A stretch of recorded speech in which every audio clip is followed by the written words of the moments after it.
On est vaincu entre AS Club de Kinshasa et les Daring Club Motema Pembe de Kinshasa. Comme je vous avais dit, la fois passée, Imana Matiti m'avait mis balle et beta marana terrain Zaramatiti, avec club Mokonzi à terrain. Donc, ni vainqueur ni vaincu entre les deux géants de la République démocratique du Congo. Ce qui est fait pour les uns et ça copie arbitrage pour les autres matchs. C'est Magigaka et les Canils parce que l'équipe Nyonso et Zalaki presque Makasi. Là, c'était selon vous. Maintenant, selon nous, à Wanakatia Plateau, tous ça la bongo ba analyse dans le ligne na biso pour nous permettre bandeko Nyonso beaucoup la biso de partout et surtout que AS Club de Kinshasa a outil ko zo mupepe asika un vent nouveau au balobaka na kacho nouveau souffle. Hein, donc, Biloro, on a au monde, et pas à Baptiste, et pas à Tripolecho, et pas à Undertaker et consort. Donc, nouveau souffle. On a avec club, tout second souffle. Avec club, Azan, Ango, Sikoyo, Yango, Ozomo, la Geno, va supporter, c'est AS Club, Azongi, hyper motivé. Bandeko, Obozaki, na stade, Osogongi, Kota, là. Beaucoup de monde a été côté à AS Club de Kinshasa, il y avait des supporters, c'est côté à Daring Club, Motema Pembe, en tout cas, ni vie, ni konito. Mbote Nabino, na bandeko nyonso boti kokota tout de suite là, na Bitando Biké, pour na kolanda les très chers Saint-Père Papidi, premier Mika Ilunga, les motivateurs de tous les motivés, les vainqueurs de tous les dangers. Ouais, mais la cabine va information très précise, traitée avec beaucoup plus de professionnalisme et en toute honorabilité. Na bandi yako solo là, biso Nabino Penza. Na poko lelo yango wana pe hormis ça tokopé sabino déjà classement to calendrier ba match o ebetam le boyeba et les cas qui lolenge nini parce que avec le Kinshasa abeti et si mais avec le Kinshasa ils appellent la équipe mususu o ba dongwana qui pona koyeba nani penza akozwa mutu ya classement et bossi la koyeba ete de l'autre côté tout puissant mazembe Anglebert azan ba litige moko très sérieux o ekoki ko coûter 6 points dans ce coûter 6 points nous sommes en faveur ya bandeko o ba weli la kana titre entre autres AS Club de Kinshasa na ba équipe mususu o boyebi a soto betaka mingi masolo ya AS Club bandeko musobo tukali en tout cas totiki la rabino petan bo potana pe na lolenge na bino bo meka kuyeba nini boko sala nini boko luka et nani boko mona penza que non yende a qui kozwa mutu ya makambo. Mais de notre côté c'est l'AS Club de Kinshasa ou rien. Alors match et betamaki je ne sais pas de l'autre côté à Régis Soki ba kozwa extrait ya match on a ba coacher la biso po biso na bino to meka kota la toyeba qu'est-ce qui a été et qu'est-ce qui n'a pas été parce que beaucoup de gens baza ko taxer arbitre de tous les mots, arbitre abomi match, un derby se joue, un derby se gagne. Mais pour les autres, un derby se gagnant ne se joue pas. Nabandi, bandekopé bobenga kibiso bozalaki ebele pour la repé sabiso ba doléance nabino en tout cas nga lanzana nga arbitre te nga lanzana commissaire au match te nga lanzana nga pe VAR te na kota ka stade en tant que journaliste, on a en tant que journaliste investigateur pour faire des investigations convenablement sans parti pris. Quand vous avez en défaveur, il y a AS Club la fois passée, dans le bas qui en haut, et quand c'est en faveur de l'AS Club cette fois-ci, je dois aussi le dire simplement et bonnement, parce qu'on dit en français, tout ce qui se conçoit bien s'annonce clairement et les mots pour les dire viennent aisément. Alors, qu'est-ce qui peut m'empêcher que je ne puisse pas parler avec fierté, avec dignité, ce qui concerne AS Club de Kinshasa? Parce que pour les uns, la plupart des gens croyaient, pensaient que Club n'allait pas s'en sortir. Mais Club de l'Actibino Genon, là où vous y attendez de moins, en déplace, il y a Moutou, on appelle ça toujours coup de chapeau. Longo Nyamingi pas bandeko na biso ba président sectionnaire. Soboyo Kakambela. Il y a les très chers Saint-Père Papidi, premier Mika Ilunga, les motivateurs de tous les motivés.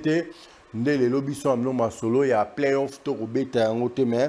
Et yo que les Likaka, Yambela Oyobino, le président sectionnaire, Boyo Kaka, la bandi bo telema bino nyonso lelo, Torobeta masolo, il y a playoff. Donc, phase classique, il y a l'équipe dans l'Olenge, Kakoleka, na makasi bino, na makasi na bino, voulais-je dire, na phase aller. tout ça là qui après 3 journées sans victoire, tant que boye côté la 4e journée, tout ça qui va victoire, même si Babundi Sarabino, na bandeko banda ko accompagner Ndulman ou akenda ki Ndulman ou atika ki biso bandeko na soka tozan bango lelo mais loko la kulutu nanga na yamba qui la fois passée à honorable Denis Kamba Chimumwa pesa nga conseil na libanda bige non. En tout cas, to sangana nde to baka tout sini to rolonga to longa mais ni tété ba o eleka qui en a été peut-être lelo ngala bino to robeta maso ya playoff t donc coup de chapeau na ba présence sectionnaire nyonso obo telemara boyoka kambela na ngai kaka na plateau ne maso eleka ka elelo vers le Kinshasa akobeta bongo playoff na ndenge elongo bani et nouveau comité na biso pe o eza comité de transition o eza kokumba maepa ya ba Veclubien ya solo bandeko nyonso bana kati ya staff wana eza bato o balingaka AS Club de Kinshasa musala ekosala mapenza na ndenge elongo bani yango to sengi na bino ba Veclubien na ba Veclubien nyonso partout bokolanda biso na ngonga o babi masolo ya o huis clos cop wana vide bino pe bo éviter mobulu boyaka ebele na stade balobi koya na bino na stade eza ko stimuler esprit ya ba joueur au baza na kati ya terrain koya na bino na kati ya stade eza ko pousser ba joueur au baza sur le terrain basa musana ndenge longo bani babaka di faible au fort bomoni même les petits Cristiano Junior le fils de Cristiano Ronaldo quand il a commencé avec U15 beaucoup de gens les critiquaient et tout les losos qui U15 il y a Portugal babimi champion c'est grâce à cet enfant là Oyo a doublé dans 33 minutes seulement et il a été déterminé il a été préparé par son père non que la sélection nationale rassure-toi que beaucoup de gens barolingayo parce que tu es le fils de Cristiano beaucoup de gens bakoinao parce que tu es aussi le fils de Cristiano alors beaucoup de gens balinaka avec le parce qu'ils avaient club et beaucoup de gens aussi balingaka avec le parce qu'ils appellent les sous avec le bien on a sengi na biso ba avec les bien entre nous les avec les bien toela kibino sponsor yo atanda mi liboso la grande famille Pepsi Cola na mai oemelama na Paradiso Aquafina eza awa liboso na bino est-ce Tamboza kolanda les très chers Saint Papa Pidi premier Mika Ilunga omeli Aquafina na bino est-ce que tango bovandi na bato bozana bango pemeni boyambi bango na ba Aquafina na bango na sakabino avant aussi ma Pepsi avant aussi ma Mirinda betana Aquafina na pour ko stabiliser nzoto non après aucun ko simba Pepsi après aucun ko simba Mirinda tout dépend de vous mais la priorité des priorités a toujours été Aquafina pour la stabilité de vos santé. Donc, je crois que le message est passé pour Babima et Oeza de 0 à 127 ans. Donc, bah, toi, 3e, 4e âge, vous en avez parlé. Maya bien repé sabango. Yango, bah, toi, premier âge, vous en avez parlé. Maya solo à repé sabango. Yango, bah, forage à 800 mètres. Il faut le faire. Nabadi, Tozongi. Dans ma solo au Italie match au Eleka qui entre avec club na Daring Club Motema Pembe deux équipes ya minene ya mboka ekutani na terrain ba benga ngo les derby wa ko pesa na n'importe qui ti on va pesa comme pas ya monsieur Jean-Jacques Ndala wazali arbitre congolais international hein bon mon arena ba match ya Afrique ninga salaka cette fois-ci il a eu même la chance d'être sélectionné parmi les arbitres au arbitrer mondial 2026 mais chose étonnante na miso Jean-Jacques Ndala des penalty tout fait au profit de l'Est Club de Kinshasa Jean-Jacques Ndala akandi miso conseil ni yazwaki to yebité la loi reste la loi même si elle est dure elle reste toujours la loi est-ce que et empêcha que Jean-Jacques Ndala a sifflé la penalty. On a tout penalty à côté au profit de l'Est Club de Kinshasa. Tirage des maillots, au PC même carton jaune, mais pour maintenant, qu'on ait une coopération, Tinasuka, Jean-Jacques Ndala a coquille coacha penalty. S, Ezaïba a consigne, n'a habité S, Moutoumora Ebisagé, n'a se coupé ça avec le penalty, soit Jean-Goté, tu habité même dans le match à Real à Barcelone. Pour moi, il va penalty, Zoma qui n'a pas. Les acquis classico et les pénaltys ont été sifflés tout simplement parce que c'est la loi. Mais qu'est-ce qui a fait que na tour na biso awa ouais biso za derby un derby se gagne Si le club avait mérité ses penalty, il fallait qu'on paie ça. Et aujourd'hui, tous les gens commis balé à Makasi, Nkoya Liboso, et Salama Kina Bande Konabiso, Bananabiso, Bakoko Nabiso, les aigles.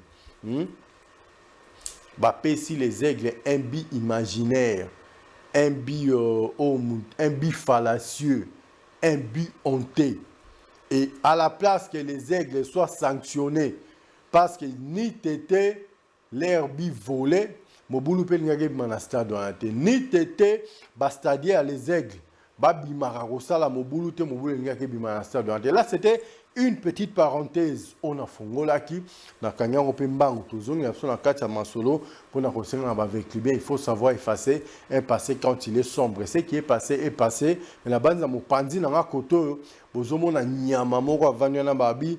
une bête. Donc, très bientôt là, les Congolais, surtout vous les femmes et les hommes d'affaires, vous allez effectuer des vols paradisiaques avec Black Eagle Jets, Balobi, les grands médecins sportifs congolais, Vosen Tambu Tamba, Vosen, Aïli Somnama Solo et Solo, avec Black Eagle Jet, en tout cas, mais c'est Vosen Tambu, toutes mes excuses parce qu'il fallait qu'il Bobé Takat, le président Lambert Moussa Hassani, mais le rendez-vous a été manqué, tout simplement parce que mais nous serons avec le président Lambert Moussa. Ce que mon appelle Nanga et Kotisege, je suis avec le président Lambert Moussa. Comme ça, vous allez parler calmement parce que non seulement Black Eagle Jets et Zadéana Katia Masolo, selon volonté na demande, il y a chef de l'État Félix Antoine Tshisekedi Chilombo, il faut investir, investisseurs congolais, baya na mboka, baya ko apporter un plus na bango na Katia Mboka, et on décolle biso Vosen Tambu Tamba Vosen alobai ke non ngai na ko na Black Eagle Jet pour na ko permettre pasteur congolais pour nous permettre, homme d'affaires congolais pour nous permettre, orchestre congolais, le gars maison mère qui négobé ta concert amené na poto, le gars héritier watana qui bête concert amené na poto pour ne citer que c'est là au lieu que landa va vol régulier ko louer na bango pe Black Eagle Jet matin on passe que Black Eagle Jet nous avons la capacité à jet il y a 50 personnes donc il faut le faire, ça se passe comme ça. Il y a la signe de Congolais nyonso au beaucoup d'ambition de partout. Vous avez déjà tant beaucoup de gens qui ont babi des colos échanger couleurs comme multicolores parce qu'avec Black Eagle Jet vous allez effectuer des vols paradisiaques. Donc vous avez besoin de Kimia quand je promets quelque chose je le réalise. Vous avez besoin de Tambusaka Masolo. Donc tout ça qui évoluer muke mais ndenge ya bosolo pona couper sa message et pas avec les bien nous sommes beaucoup biso de partout que vous avez été déçus pour les uns le match a été déjà gagné en avance dans un club monté Mapembe en perte de vitesse donc en tout cas tout a été déjà calculé et classé tout simplement parce que tout à l'heure qui en réalité sur le terrain actuellement dans un club monté Mapembe à cause de la façon il y a AS Club de Kinshasa et non le match l'adversaire est faible et le Bakulu Tunanga JCK Dima Machamoumenu pour lui le match le plus faible et AS Club de Kinshasa le match le plus facile et AS Club de Kinshasa a toujours été Veclebo Daring Club Motema Pembe mais en tout cas le vin est tiré il faut le boire donc il faut revenir les sous la décision il y a arbitre traité match ici là qui n'ont normalement pendant 90 minutes donc ni vainqueur ni vaincu babi cap vers l'avenir est zanini dans 2 jours tozoku tana déjà na tout puissant Manzembe Anglebert OYP Aza en perte de vitesse imaginez oyele qui na boina otanga bakoma ba équipe mususu mais félicitations na ba équipe au Beti Manzembe na facilité je crois qu'il est grand temps pour la bande VAP jour on attend Mazembe à kokota na terrain to beta ranze omoko mobobe aye to so to mbaka mobobe aye bo bomi bango déjà moral bo fragiliser bango moral na nenga ko sakana te on abi e yambeli bango kaka ya bien et aka moko mobobe aye so to betka mobobe aye vous verrez que non masolo ekokene nango penza calme pepele ambetolo na ndenge ya kosakana te me bandeko na biso ya Black Aigle Jet, les grands managers sportifs congolais vont s'entendre avec que non, les très chers Saint-Père Papidi premier Mika Inunga, il faut tout là s'appelle ASV Club de Kinshasa, ndenge to kolati sa équipe il y a division spéciale présidentielle hein nde ba na bengo ka DSP na habité lelo comme na ngwe kimingai l'équipe ya bana mura lelo eza kozonga na masoyo ko beta pe coupe du Congo donc Vosen Tambu Voseno nde akolati sa l'équipe présidentielle yango to sengi na ba dirigeant na biso ASV Club le président Lambert Moussa Hassani le président Mapamboli il est grand temps Masolo et Fungwama déjà on a comprendre que le système il y a soit éteint soit hors du périmètre cellulaire en tout cas la famille reste la famille avant toute chose nous allons trouver des voies et moyens comment faire pour que nous puissions arranger toutes ces choses mais entre temps le 20 déjà trop tala mobobé ngakuna lelagi nanga match on va programmer on na stade na stade Tata Raphaël to pesa benza 20 mai le kumu to zongisa le kumu ya 20 mai et amba combat historique événement du siècle ya Mohamed Alina Foreman maman penza que non le 20 mai avec club de Kinshasa a beti mobobé 2-0 dans stade du 20 mai mais non allez-y comprendre quelque chose mettez-vous d'abord à ma place. Le 20 mai, avec le club de Kinshasa a bêti Mobobé 2-0. Et on a signé merci à toi, mais c'est le DG Jordi Kalonda. Aujourd'hui, nous avons côte déjà. On a dit mais c'est pas grave. Et on a signé la président sectionnaire, Botelema. Le président Linda Mbalaka, Mukumba Ozui, il y a Mukumba va supporter si a le club de Kinshasa, même si ils ont changé combo. Mais bah déjà que non na ndenge to aussi c'est la saison oyo et vous allez na combo na la CGS parce que faut que na assemblée sur que na assemblée bah adopter loi ya sika oyo ko changer même statut au bandeko na so réforme ba nango na makasi pe na bwanya ya honorable sénateur Denis Kamba Chimbumbu ça va se passer comme ça alors ba la veille à tout sangana toutes les sections bozonga la Moussa na bino oh section oh ezalaka ba massa non bochango na lupembeni babi toutes les sections bozonga la misa na bino oh section pas une parcelle bozonga la oh section bayaka oh section paradis oh section de balobi na chaque commune et kozalaka na section bo moko hormis les sous-sections chaque commune nous avons 24 communes dans la ville province de Kinshasa 24 sections maires hormis ça balobi section spécialisée il y a ça toujours ma casse à réforme mais sous section et cause on peut pas quoi appuyer section mère ça va se passer comme ça je crois que le message bon to l'excellent pourquoi lelo to les qui sont déjà dans la scène na et lo moko to consommer la grande famille Pepsi Cola avec Aquafina, Maï o emela mara na paradis, Maï o Adamuna Eva ba melara ba bi yango mina de 0 à 127 ans, bo consommer yango c'est bon pour la santé, o nga azara diabétique, o nga ina zalaka soki na belaka nini, o nga ba mai na nga ba bi mai ya solo yango Aquafina forage à 800 mètres, mai moko on a kati mboka o so bande on so poto ando réclamer bo sombelanga Aquafina to ambale to tinda kuna. Donc c'est pour vous dire que non makambo oyo et penza vraiment un grand merci na bandeko nyonso o vous avez du début jusqu'à la fin et ces speech na bandi so to lobeli Aquafina to lobela rapé Black Aigle Jet avec les grands médecins sportifs congolais Vosen Tambu Vosen parce que avec Black Aigle Jet vous allez effectuer des vols paradisiaques mais bochala mituga que monsieur Vosen Tambu azape na partenariat na abière moko oyo et babenga ba manani ba équipementier moko oyo akolatisa équipe ya division spéciale présidentielle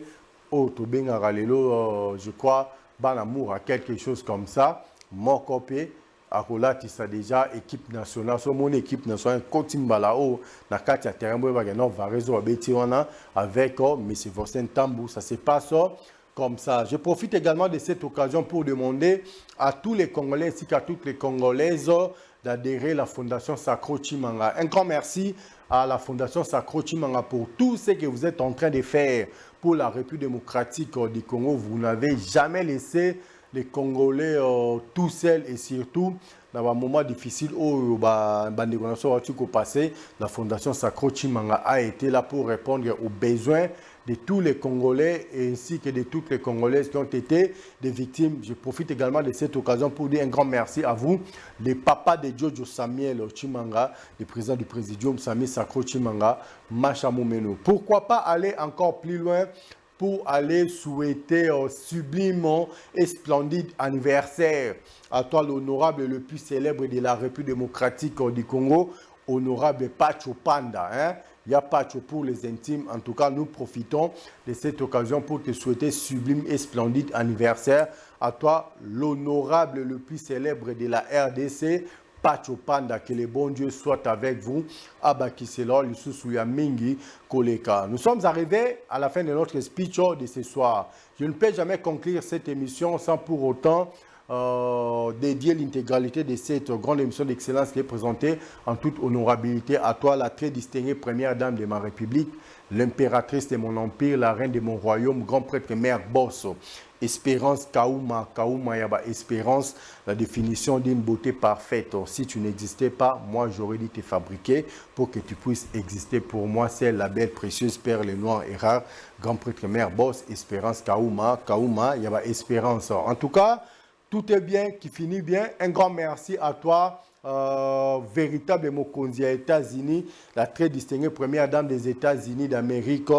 Allez Chibou, Yaba, allez Balobi, il n'y a pas deux comme toi. En tout cas, total respect à toi, grand prêtre mère Boss, allez Chibou, Yaba, allez. Et je ne peux conclure cette émission sans pour autant dire un grand merci à celui qui a la facilité, la possibilité de payer toutes les dettes congolaises en une fraction de seconde. Lui, c'est Messie Tour du Monde, grand prêtre passé, fiston Mario, le multimilliardaire silencieux en tout cas. Un grand merci à vous. Je vous laisse avec la grande famille Pepsi Cola, avec les leaders Aquafina, Maï Oemela Makana Jardin d'Eden. Et Sotal Namopandi Kuna, Balobi, les grands mécènes sportifs congolais, Abimipe, Nassimaya,